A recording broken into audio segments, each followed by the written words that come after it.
ចាជំរាបសួរពូមីងលោកតាលោកយាយទាំងអស់គ្នាតាក់ទងជាមួយនឹងវីដេអូនៅក្នុងការប្រើប្រាស់កៅអីម៉ាស្សា B6 Pro ណាទៅលើ model នេះនៅក្នុងការប្រើប្រាស់នឹងការបញ្ជាគឺយើងបញ្ជាបានទៅលើផ្នែកអេក្រង់នេះមួយជាទូទៅនៅពេលដែលយើងបើកម៉ាស៊ីនដំបូងមុននឹងដំណើរការគឺយើងចុចទៅលើប៊ូតុងពណ៌ក្រហមបន្ទាប់ពីម៉ាស៊ីនចាប់ផ្ដើមដំណើរការហើយវានឹងលោតរយៈពេល15នាទីជូនបងបន្តមកទៀតទៅលើមុខងារនៃការប្រើប្រាស់ប៊ូតុងផ្នែកខាងលើគឺជាប៊ូតុងនៃការប្រើប្រាស់អូតូម៉ាទិកទៅលើប៊ូតុងទី2ទី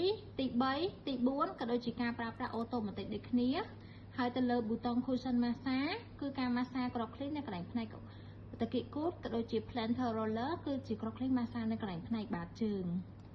ទៅលើប៊ូតុងបន្ទាប់គឺជា Neck Kneading គឺការម៉ាស្សានៅកន្លែងក្រកឃ្លីនៃកញ្ចឹងក Back Massage គឺជាប៊ូតុងម៉ាស្សាទៅកន្លែងតួឆ្អឹងខ្នងរបស់យើងហើយបើសិនជាយើងចង់ដូរដូចជាមុខងារម៉ាស្សាច្របាច់ឬក៏ដូរម៉ាស្សាមុតគឺយើងចុចទៅលើប៊ូតុងពីរនេះបាន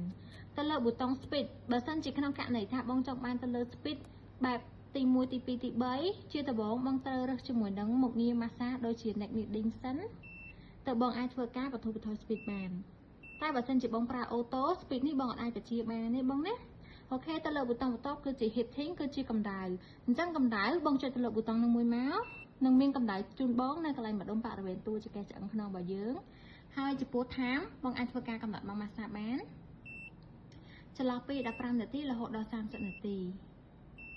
បន្ទាប់មួយទៀតទៅលើ Zero Gravity គឺជាមុខងារម៉ាស្សាទំនាញ0នៅពេលដែលបងចុចប៊ូតុងនេះទៅស្អីរបស់យើងគឺវានឹងផ្ងាទៅខាងក្រៅឲ្យយើងហ្មងបន្ទាប់មួយទៀតទៅលើពាក្យប៊ូតុង Sit Up និង Sit Down Sit Up គឺយើងចុចឲ្យជាប់កៅអីនឹងងើបឡើងមកវិញSit Down យើងចុចឲ្យទាត់កៅអីនឹងតម្លាក់ខ្លួនចុះមកវិញទេបង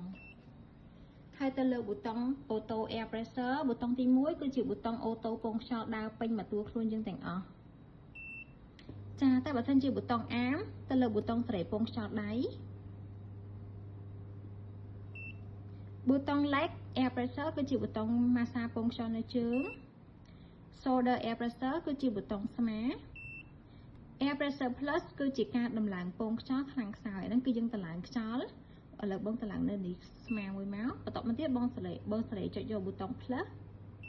យើងដំឡើងពងខ្យល់ Air Pressure Down គឺតម្លាក់ពងខ្យល់ចុះមកវិញចាបងអញ្ចឹងតាក់ទងទៅលើការប្រើប្រាស់គឺមានតែប៉ុណ្្នឹងឯងតែបើសិនជាធម្មតា